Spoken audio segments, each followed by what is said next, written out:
Hello students, last class हम लोग ionic equilibrium को कंप्लीटली खत्म कर चुके हैं। लास्ट टॉपिक था हमारा टाइट्रेशन। उसमें मैंने आपको टेबल दिए थे जो आपने याद किए होंगे। यदि याद नहीं किए हैं, नीट और जेडब्ल्यू के स्टूडेंट को ही वो याद करने हैं। स्टेट बोर्ड की प्रिपरेशन जो बच्चे कर रहे हैं उनके लिए वो टॉपिक का कोई इंपॉर्टेंस नहीं है। आज हम लोग जिस चैप्टर के बारे में डिस्कस करने जा रहे हैं और जो चैप्टर की शुरुआत करने जा रहे हैं, one of the most important chapter in inorganic chemistry. Inorganic chemistry में हम ऑलरेडी एक चैप्टर पढ़ चुके हैं।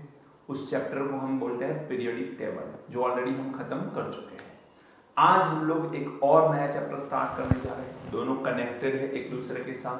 पीरियोडिक टेबल चैप्टर आपको अच्छे से पता है तो ये चैप्टर में मजा आएगा।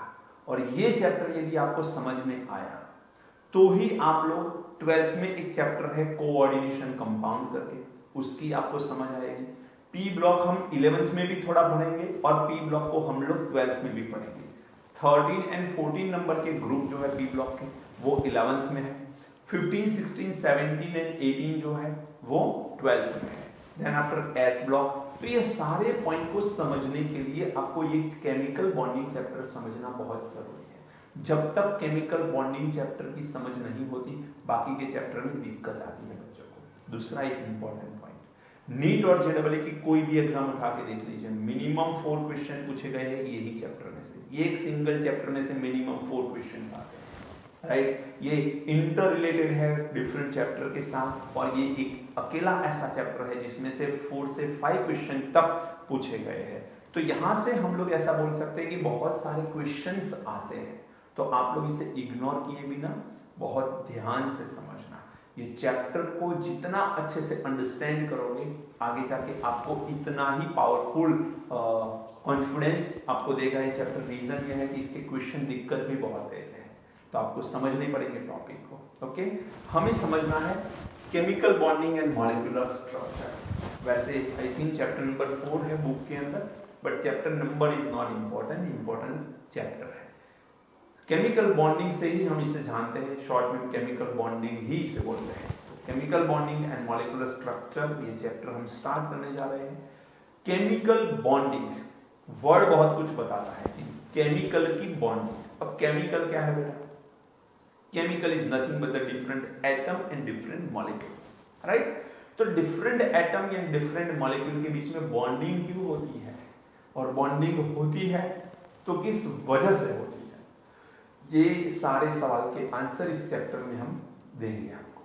तो केमिकल बॉन्डिंग मींस दो केमिकल या दो एटम या दो मॉलिक्यूल के बीच में जो बॉन्डिंग हो रही है वो क्यों हो रही है और इसके पीछे वजह क्या है, ये सारे क्वेश्चन के आंसर इस चैप्टर में देंगे। इस चैप्टर की शुरुआत करने से पहले हम लोग को कुछ बेसिक टूल समझने पड़ेंगे। जब तक वो बेसिक टूल नहीं आते हैं आप चैप्टर में मत एंटर होइए। तो मैं शुरुआत में आज के दिन तो सबसे पहले बेसिक टूल ही बताऊंगा आपको। चैप्टर को समझने के लिए सबसे ज्यादा जरूरी है कुछ पॉइंट, और उसको हम बोलेंगे बेसिक टूल्स। अब बेसिक टूल्स में सबसे पहले हम बात करेंगे वैलेंसी के बारे में। जब तक आपको वैलेंसी नहीं पता है, प्रॉब्लम होगा, आप समझ नहीं पाओगे कि चैप्टर में वैलेंसी वर्ड बहुत बार आएगा, तो वैलेंसी नहीं पता होगा तो आंसर कैसे दे पाओगे? तो हमें सबसे पहले पता होना चाहिए वैलेंसी क्या है। वैलेंसी का मतलब क्या है? तो मैं डेफिनेशन यहां पर लिख रहा हूं, बहुत सिंपल सी डेफिनेशन है। It is combining capacity. It is combining capacity of an element. It is a combining capacity of an element. Different elements होंगे, एक सिंगल एलिमेंट के लिए बात करें तो एलिमेंट की कंबाइनिंग कैपेसिटी को क्या बोलते हैं हम लोग? वैलेंसी बोलते हैं। लेकिन कोई भी एलिमेंट की कंबाइनिंग कैपेसिटी कैसे डिटरमाइन करी जा सकती है? कोई भी एलिमेंट की कंबाइनिंग कैपेसिटी क्या होगी वो पता कैसे चलेगा? तो उसके लिए हम लोगों को ध्यान रखना है कुछ ब्लॉक के बारे में, कुछ ग्रुप के बारे में। हम लोग यहाँ पर ज्यादातर बात करेंगे S block and P block के बारे में। बेटा कौन से ब्लॉक के बारे में? S block and P block के बारे में हम लोग बात करने वाले हैं। अब एस ब्लॉक में कौन से ग्रुप होते हैं आपको पता होना चाहिए बेटा। एस ब्लॉक के अंदर दो ग्रुप होते हैं, group number 1 and group number 2।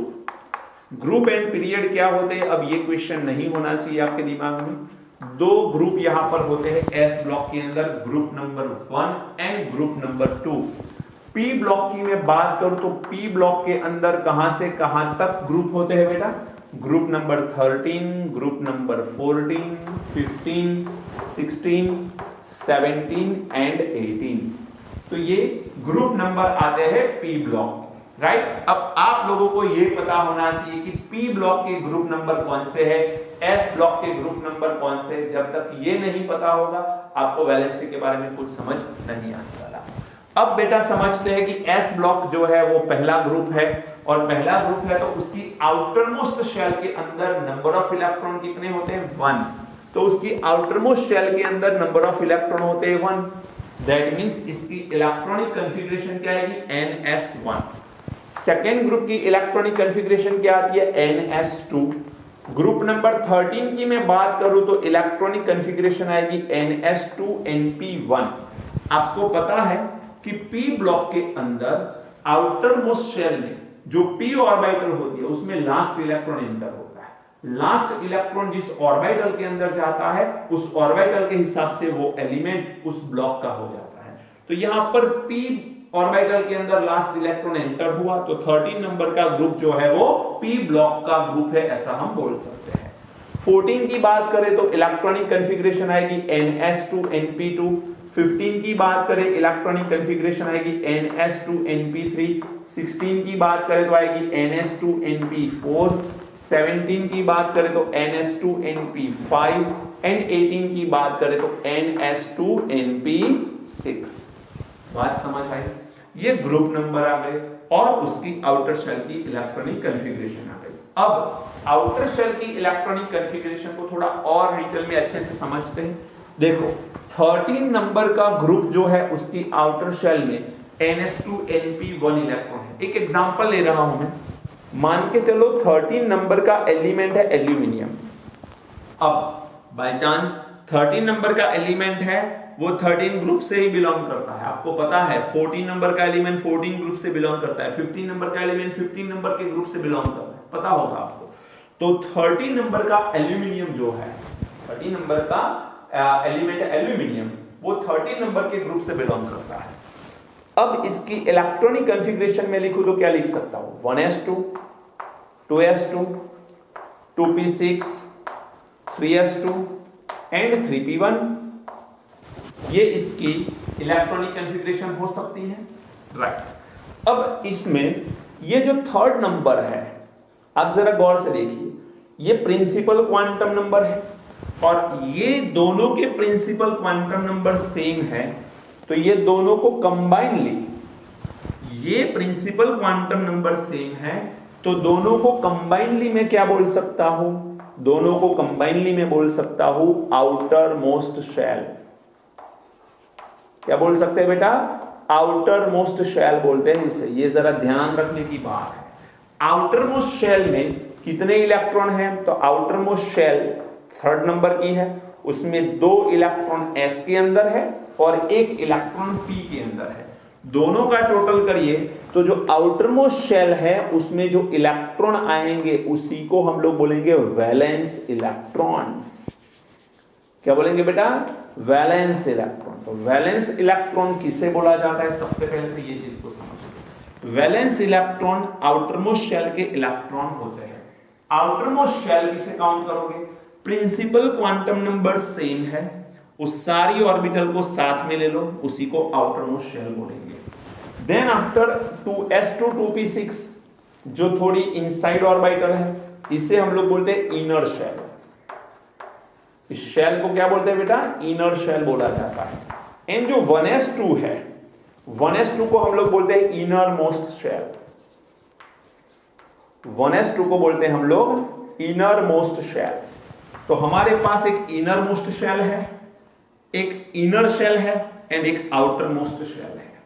Outer most shell के जो इलेक्ट्रॉन है उस इलेक्ट्रॉन को हम क्या बोलते हैं, वैलेंस इलेक्ट्रॉन बोलते हैं। अब बेटा वैलेंस इलेक्ट्रॉन इसमें कितने, तो 2 and 1 3, तो यहां पर वैलेंस इलेक्ट्रॉन कितने आएंगे 3। तो यहां पर देखिए 13 नंबर का ग्रुप, उसमें 13 नंबर का एलिमेंट, उसकी आउटर शेल में 3 इलेक्ट्रॉन आए, तो उसी को हम लोग क्या बोलते हैं, वैलेंस इलेक्ट्रॉन बोलते हैं। वैलेंस इलेक्ट्रॉन यहां पर कितने आए हैं 3 आए हैं। अब जरा दूसरी चीज, NH2NP1 उसमें 3 इलेक्ट्रॉन आउटर शेल में है, आउटर शेल में 3 इलेक्ट्रॉन है, तो इसकी वैलेंसी जो है वो 3 है। तो यहां पर मैं वैलेंसी काउंट कैसे करी जा सकती है उसके बारे में डिस्कस कर रहा हूं।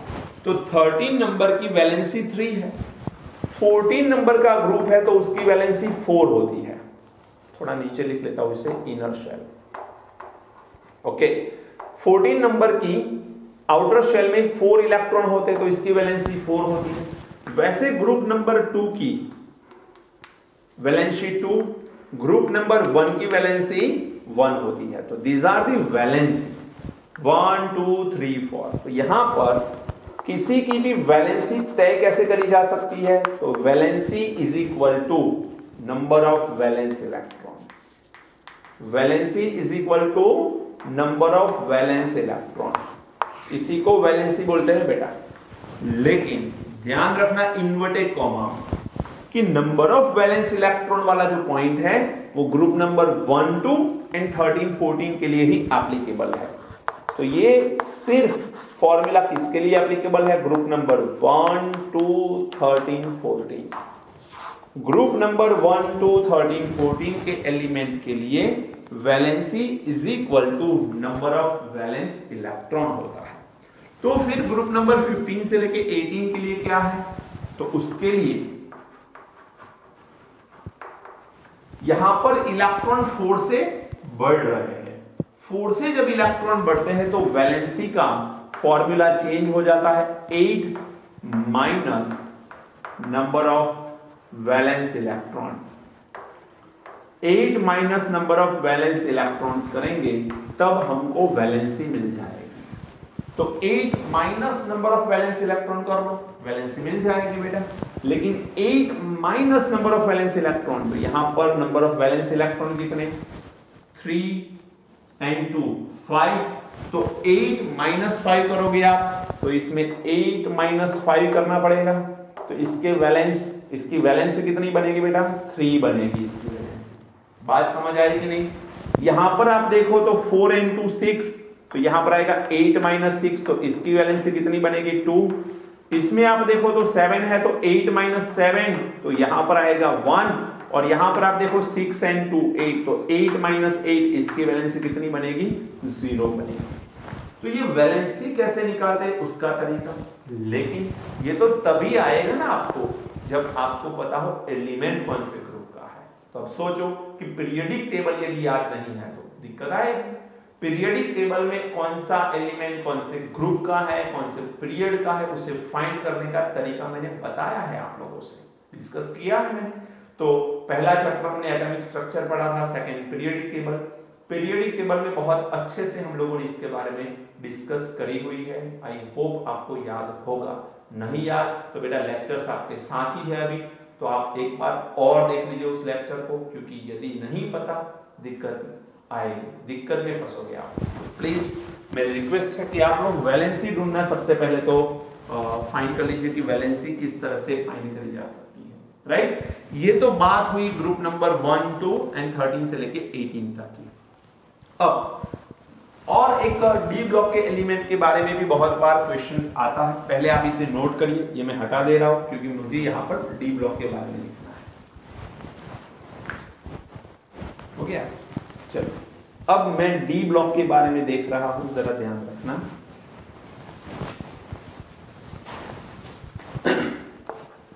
डी ब्लॉक के एलिमेंट जो है उसमें आपको पता होगा ट्रांजिशन एलिमेंट होते हैं। डी ब्लॉक के अंदर जो एलिमेंट होते हैं उस एलिमेंट को क्या बोलते हैं, ट्रांजिशन एलिमेंट बोलते हैं।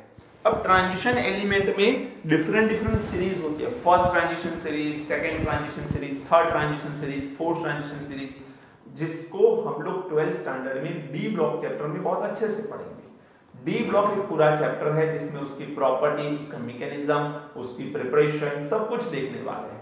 तो अभी के लिए सिर्फ मैं आपको क्लू दे रहा हूं एक फर्स्ट ट्रांजिशन सीरीज की जो हमने याद भी करी थी, आपको पता होगा। Scandium, titanium, vanadium, chromium, manganese, iron, cobalt, निकल, कॉपर एंड जिंक। राइट, चलिए स्कैंडियम का एटॉमिक नंबर कितना है? 21। ये तो पूरा एक पीरियड होता है और पीरियड में एटॉमिक नंबर बिल्कुल रिस्पेक्टिवली होते हैं 23, 24, 25, 26, 27, 28, 29 एंड 30। ओके, अब स्कैंडियम 21 नंबर का एलिमेंट है बेटा। इसकी आउटर शेल की इलेक्ट्रॉनिक कॉन्फ़िगरेशन या टोटल इलेक्ट्रॉनिक कॉन्फ़िगरेशन होगी क्या? पहले तो देखो 21 नंबर का एलिमेंट है स्कैंडियम। इलेक्ट्रॉनिक कॉन्फ़िगरेशन को मैं इनर्ट गैस का यूज करके लिखूं तो शॉर्ट में इलेक्ट्रॉनिक कॉन्फ़िगरेशन क्या बनेगी? आर्गॉन, उसके बाद आएगा 4s2 एंड 3d1। आपको पता होगा ये कैसे लिखते हैं। आई डोंट थिंक कि अभी आपको कोई प्रॉब्लम होगा इस इलेक्ट्रॉनिक कॉन्फ़िगरेशन लिखने में।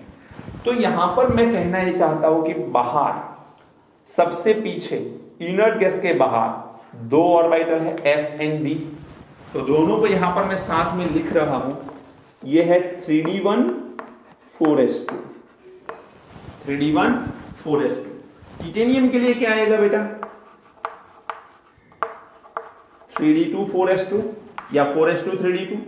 देन यहां पर आएगा 4s2 3d3। क्रोमियम, अब जरा याद रखो एटॉमिक स्ट्रक्चर का लास्ट टॉपिक मैंने आपको स्टेबिलिटी ऑफ डी ऑर्बिटल के बारे में बताया था। उसमें एक्सेप्शन इलेक्ट्रॉनिक कॉन्फ़िगरेशन के बारे में डिस्कस करी थी हमने। दो एलिमेंट है क्रोमियम एंड कॉपर, याद आ रहा है? Last topic of atomic structure, उसमें क्रोमियम एंड कॉपर दोनों के बारे में डिस्कस करी हुई थी। तो ये क्रोमियम की इलेक्ट्रॉनिक कॉन्फ़िगरेशन आती है 3d5 4s1, Mn की आती है 3d5 4s2, आयरन की आती है 3d6 4s2, यहां पर आती है 3d7 4s2, कोबाल्ट की निकल की आती है 3d8 4s2। अगेन कॉपर की electronic configuration exception electronic configuration में से एक है और वो आती है 3d10 4s1, और जिंक की इलेक्ट्रॉनिक कॉन्फ़िगरेशन आती है 3d10 4s2। राइट, तो these are the some electronic configuration of first transition series। अब बेटा क्या मैं ये दोनों को कंबाइन करके इसे मैं वैलेंस इलेक्ट्रॉन बोल सकता हूं? इसके मुझे वैलेंस इलेक्ट्रॉन निकालने हैं तो आंसर 3 लिखूं कि 2 लिखूं? बताओ मुझे।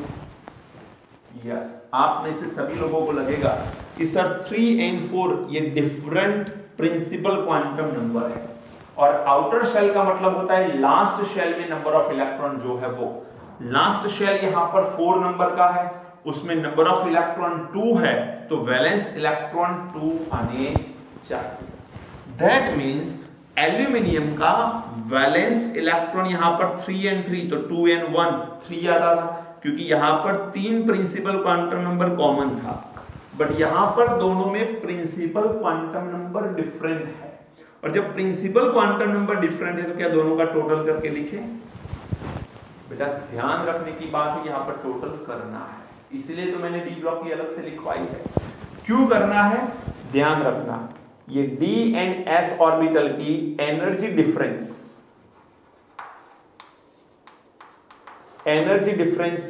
बहुत ही लो है।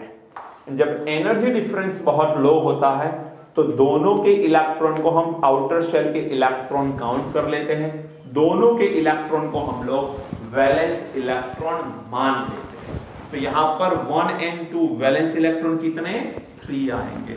तो बेटा अब यहां पर स्कैंडियम में जो इलेक्ट्रॉनिक कॉन्फ़िगरेशन है उसके अकॉर्डिंग मैं वैलेंस इलेक्ट्रॉन लिखना चाहूं तो इसके वैलेंस इलेक्ट्रॉन 3 आएंगे कि नहीं आएंगे? तो अकॉर्डिंग टू आप आगे बढ़ सकते हो।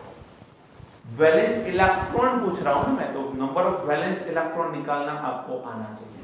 डी ब्लॉक के अंदर नंबर ऑफ वैलेंस इलेक्ट्रॉन निकालने का तरीका है, ये वैलेंस इलेक्ट्रॉन 3 दोनों का टोटल करिए, क्योंकि 3D एंड 4s दोनों में एनर्जी डिफरेंस बहुत कम है, इसलिए दोनों के इलेक्ट्रॉन को हम वैलेंस इलेक्ट्रॉन में काउंट कर लेते हैं। कोई डाउट, कोई दिक्कत? क्लियर सबको? चलिए, तो ये मैंने आपसे बात करी अभी की वैलेंसी क्या होती है। एक और पॉइंट आपको याद रखना है, that is order of electronegativity. इसकी भी जरूरत पड़ने वाली है इस चैप्टर में। इलेक्ट्रोनेगेटिविटी का ऑर्डर, कुछ एलिमेंट है जो एलिमेंट को आपको याद रखना है। इलेक्ट्रोनेगेटिविटी क्या है ये तो पता है ना आपको, पीरियोडिक टेबल में बहुत अच्छे से डिटेल में टॉपिक की डिस्कशन हमने की थी। बॉन्डिंग इलेक्ट्रॉन को अट्रैक्ट करने की टेंडेंसी, उसी को बोलते हैं हम लोग इलेक्ट्रोनेगेटिविटी। इलेक्ट्रोनेगेटिविटी पूरे पीरियोडिक टेबल में किसकी ज्यादा है? याद करो, फ्लोरीन। Very good. तो फ्लोरीन की सबसे ज्यादा थी बेटा, कितनी थी याद है? 4.0। सेकेंड हाईएस्ट कौन था? ऑक्सीजन, कितनी थी? 3.5। थर्ड नंबर पे कौन आता है पता है आपको? फ्लोरीन के बाद ऑक्सीजन, ऑक्सीजन के बाद जनरली मेजॉरिटी ऑफ केसेस में नाइट्रोजन एंड क्लोरीन की इलेक्ट्रोनेगेटिविटी सेम मानी जाती है। नाइट्रोजन एंड क्लोरीन की इलेक्ट्रोनेगेटिविटी सेम मानी गई है, बट एग्जैक्ट बताऊं मैं तो नाइट्रोजन की इलेक्ट्रोनेगेटिविटी 3.15 है एंड क्लोरीन की इलेक्ट्रोनेगेटिविटी 3.0 है। तो दोनों में नाइट्रोजन की थोड़ी सी भी ज्यादा है, ध्यान रखना। क्लोरीन के बाद कौन आता है पता है आपको? Bromine 2.8, then carbon 2.5, then hydrogen 2.1। So ये इलेक्ट्रोनेगेटिविटी का ऑर्डर है और इस ऑर्डर को अच्छे से याद कर लीजिए आप लोग, इसकी जरूरत पड़ने वाली है आप लोगों को, ये ऑर्डर आपको याद करना है। ओके, तो देखो यहां पर आपको ये पता चलना चाहिए कि ग्रुप नंबर 1 से लेके 1, 2 एंड 13, 14 के लिए वैलेंसी का मतलब होता है नंबर ऑफ वैलेंस इलेक्ट्रॉन, जबकि ये किसके लिए एप्लीकेबल है फॉर्मूला? ग्रुप नंबर 15 से लेके 18 तक। ग्रुप नंबर 15 से लेके 18 तक फॉर्मूला है वैलेंसी का 8 minus number of valence electron. Right? कोई दिक्कत वाली बात नहीं होनी चाहिए। तो यहां पर मैंने जो भी आपको डिस्कस किया है वो आप नोट करिए। फिर केमिकल बॉन्डिंग चैप्टर में केमिकल बॉन्ड की रिक्वायरमेंट क्यों है उसके बारे में बात करते हैं एंड केमिकल बॉन्ड्स के टाइप देख लेते हैं। नोट करिए। अब हम लोगों को डिस्कस करना है why chemical bond is required. देखो बेटा, आपके दिमाग में ख्याल आता होगा कि सर एटम एग्जिस्ट करते हैं, जैसे hydrogen, oxygen, nitrogen, fluorine, bromine, sodium वगैरह कुछ ना कुछ एग्जिस्टेंस में है।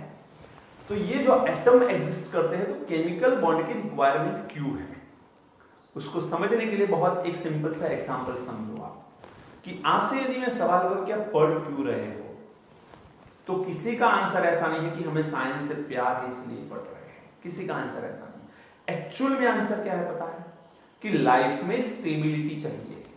जिंदगी में जैसे जैसे एज आपकी बढ़ेगी तो जिंदगी में फाइनेंशियली एंड सोशली एक स्टेबिलिटी चाहिए, और वो स्टेबिलिटी आपको एजुकेशन प्रोवाइड करता है, और अच्छा एजुकेशन आपको अच्छी स्टेबिलिटी देता है। तो जनरली ये पाया गया है अच्छा एजुकेशन अच्छी स्टेबिलिटी देता है, और इसीलिए आप पढ़ते हो। इन शॉर्ट मोटिव क्या है बेटा? Stability. Motive is what? Stability. Exactly. Element जो है वो हमारी तरह ही है। एलिमेंट जो है वो भी बॉन्डिंग क्यों करते हैं? क्योंकि उनको स्टेबिलिटी चाहिए। तो to form a maximum stability, to form a maximum stability वो केमिकल बॉन्डिंग करते हैं। अब मैक्सिमम स्टेबिलिटी करने के लिए उनको एक मिनिमम चीज करनी पड़ेगी, और वो है उनकी पोटेंशियल एनर्जी। देखो मैं एक सिंपल सा एग्जांपल बताऊं। आपके घर पे कोई बीमार बंदा है, समझना, आपके घर पे क्यों कहीं और है, आपके घर पे सारे हेल्दी रहे ऐसी मेरी शुभकामना है। तो कहीं पर भी हॉस्पिटल के अंदर एक बीमार बंदा पड़ा है, तो वो एक जगह से दूसरी जगह भाग पाएगा आसानी से, या वो पड़ा रहेगा बेड के ऊपर? तो पड़ा रहेगा। क्यों? क्योंकि उसके पास एनर्जी कम है। अब बेटा एनर्जी कम है तो उसकी स्टेबिलिटी कैसी है? ज्यादा है, क्योंकि वो पड़ा रहा है। जब तक वो बेड के अंदर लेटा हुआ है उसकी स्टेबिलिटी ज्यादा है, एनर्जी उसकी कैसी है, कम, तो कम एनर्जी ज्यादा स्टेबिलिटी प्रोवाइड करता है। जितनी एनर्जी ज्यादा होती है भागदौड़ उतनी ज्यादा होती है, स्टेबिलिटी उतनी कम होती है। तो लेस एनर्जी मैक्सिमम स्टेबिलिटी, ये चीज को याद रखना है, राइट। तो अब केमिकल बॉन्डिंग से क्या होता है, अब इसके लिए हम कनेक्शन देख रहे हैं केमिकल इक्विलिब्रियम का फर्स्ट स्टेप। केमिकल इक्विलिब्रियम में मैंने टाइप्स ऑफ रिएक्शंस बताए थे, याद है आपको, और उस टाइप ऑफ रिएक्शन में मैंने दो रिएक्शन के बारे में बात करी थी, exothermic and endothermic.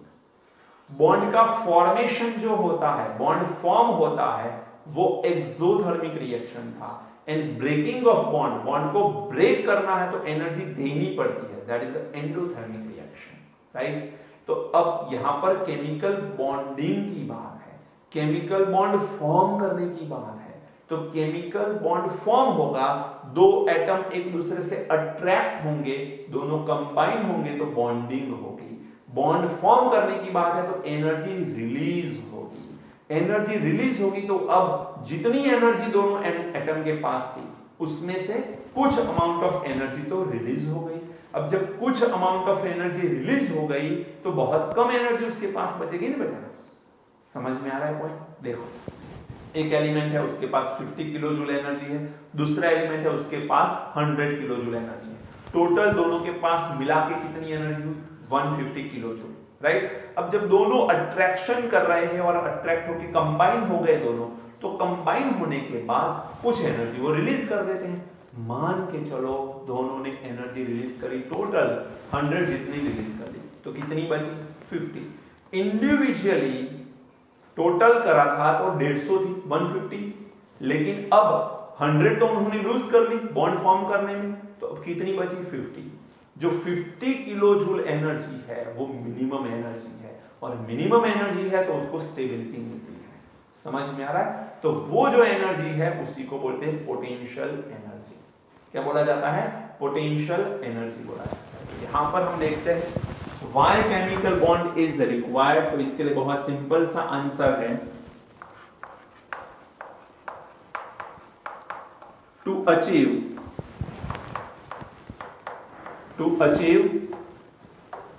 Minimum potential energy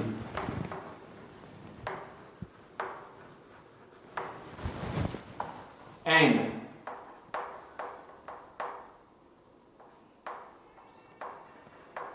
maximum stability. दो चीजें याद रखिए, to achieve minimum potential energy. Minimum potential energy कैसे है, तो मैंने अभी एक एग्जांपल दिया दो एलिमेंट के बारे में। दो एलिमेंट जब कंबाइन होते हैं तो कुछ अमाउंट ऑफ एनर्जी रिलीज हो जाती है, उनके पास बहुत कम एनर्जी बचती है, जो बची हुई एनर्जी है उसी को बोलते हैं पोटेंशियल एनर्जी। और जितनी पोटेंशियल एनर्जी कम होगी उसकी स्टेबिलिटी उतनी मैक्सिमम होगी। तो यहां पर मैं ऐसा लिख सकता हूं शॉर्ट में कि दो एलिमेंट के बीच में जितना अट्रैक्शन बढ़ेगा, दो एलिमेंट के बीच में जितना अट्रैक्शन बढ़ेगा उतनी पोटेंशियल एनर्जी क्या हो जाएगी बेटा, पीई लिख रहा हूं शॉर्ट में मैं, पोटेंशियल एनर्जी उतनी कम होगी। अट्रैक्शन जितना दो एलिमेंट के बीच में बढ़ेगा पोटेंशियल एनर्जी कम होगी, एंड पोटेंशियल एनर्जी कम होगी तो स्टेबिलिटी इंक्रीज होगी, तो उनकी स्टेबिलिटी इंक्रीज हो रही है। कोई डाउट है इसमें, समझ में आया पॉइंट। तो स्टेबिलिटी बढ़ने का यहां पर एक ही रीजन है, पोटेंशियल एनर्जी उनकी कम हुई, लेकिन पोटेंशियल एनर्जी कम होने के पीछे रीजन है अट्रैक्शन पावरफुल था, राइट। और दूसरा स्टेबिलिटी, 10th स्टैंडर्ड के अकॉर्डिंग में बात करो तो स्टेबल किसे बोलते थे आप लोग, जिसकी ऑक्टेट कंप्लीट हो जाए उस एलिमेंट को ही स्टेबल बोलते थे आप लोग। तो ऑक्टेट कंप्लीट करने के लिए आउटर शेल के अंदर कितने इलेक्ट्रॉन करने पड़ते हैं बेटा, 8 इलेक्ट्रॉन। या फिर सारे एलिमेंट ऑक्टेट कंप्लीट नहीं करते, कुछ डबलेट भी करते हैं, लाइक हीलियम 1s2, उसी को हमने इनर्ट गैस के साथ ही रखा है, ऑक्टेट कंप्लीट नहीं हुई, डबलेट है, 2 ही इलेक्ट्रॉन है, फिर भी स्टेबल है। तो यहां पर ऐसा भी लिख सकते हैं, to achieve noble gas electronic configuration, क्योंकि noble gas electronic configuration achieve हो जाएगी तो इससे क्या मिलेगा, स्टेबिलिटी मिलेगी। इससे क्या होगा, स्टेबिलिटी मिलेगी।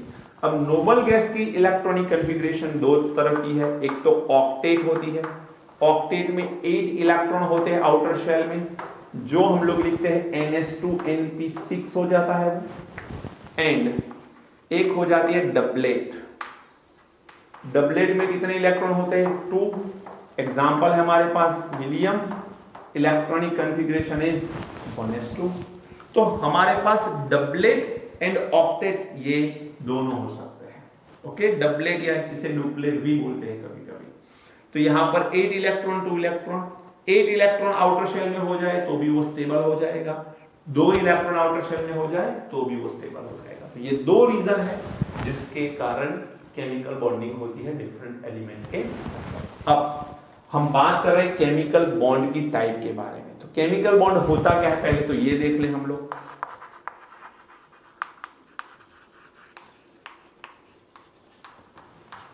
केमिकल बॉन्ड क्या है एक्चुअली, ये क्वेश्चन है हमारा। ये एक टाइप का अट्रैक्शन फोर्स है। तो हम लोग यहां पर सिंपल लैंग्वेज में लिखेंगे, द अट्रैक्शन फोर्स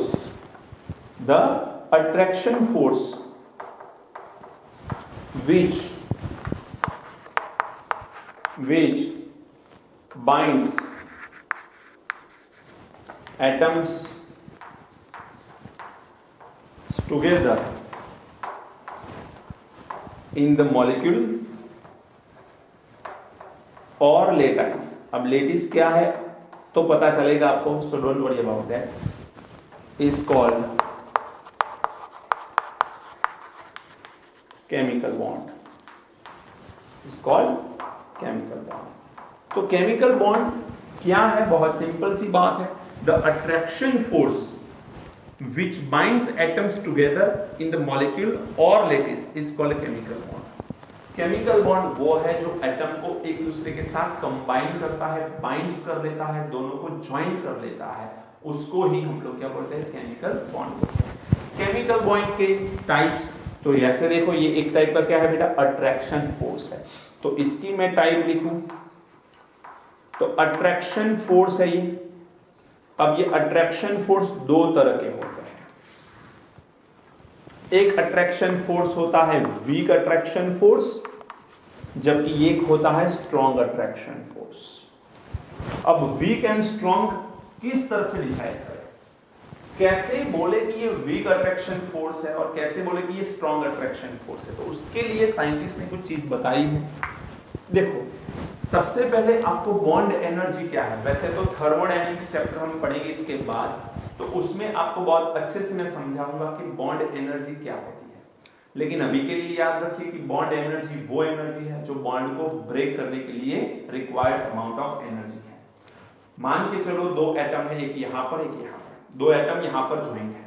अब ये बॉन्ड है, दोनों एटम को कंबाइन करने वाला, दोनों एटम को ज्वाइन करने वाला ये बॉन्ड है। इस बॉन्ड को ब्रेक करूंगा तो दो एटम सेपरेट हो जाएंगे, अलग हो जाएंगे।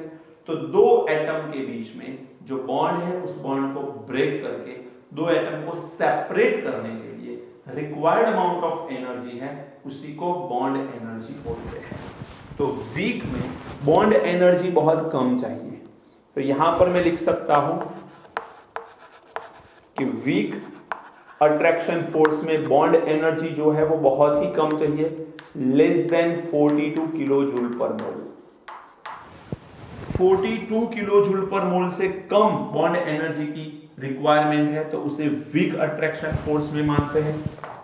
एंड कहीं पर बॉन्ड को ब्रेक करने के लिए बॉन्ड एनर्जी की requirement 42 kilo joule per mole से ज्यादा है, 42 किलो जूल पर मोल से ज्यादा है तो उसको हम लोग स्ट्रॉन्ग अट्रैक्शन फोर्स मानते हैं। अब जो वीक अट्रैक्शन फोर्स है वो कौन से होते हैं, आपको शायद पता हो, नाम से तो आप थोड़े बहुत जानते होंगे इस अट्रैक्शन फोर्स को। वीक अट्रैक्शन फोर्स के बारे में देखते हैं सबसे पहले, दैट इज वान डर वाल्स फोर्स इसे वान डेर वाल्स फोर्स भी बोल सकते हो, वान डेर वाल्स बॉन्ड भी बोल सकते हो। और दूसरा होता है, उसे बोलते हैं हम लोग हाइड्रोजन फोर्स या हाइड्रोजन बॉन्ड। अब बॉन्ड एनर्जी को शॉर्ट में मैं लिखूंगा B.E, बॉन्ड एनर्जी। इसकी bond energy 8 kilo joule per mole से भी कम होती है। इसकी बात कर रहा हूं मैं, वान डेर वाल्स फोर्स की bond energy 8 kilo joule per mole से भी कम है। हाइड्रोजन बॉन्ड की बॉन्ड एनर्जी कितनी होती है? तो हाइड्रोजन बॉन्ड की बॉन्ड एनर्जी होती है वो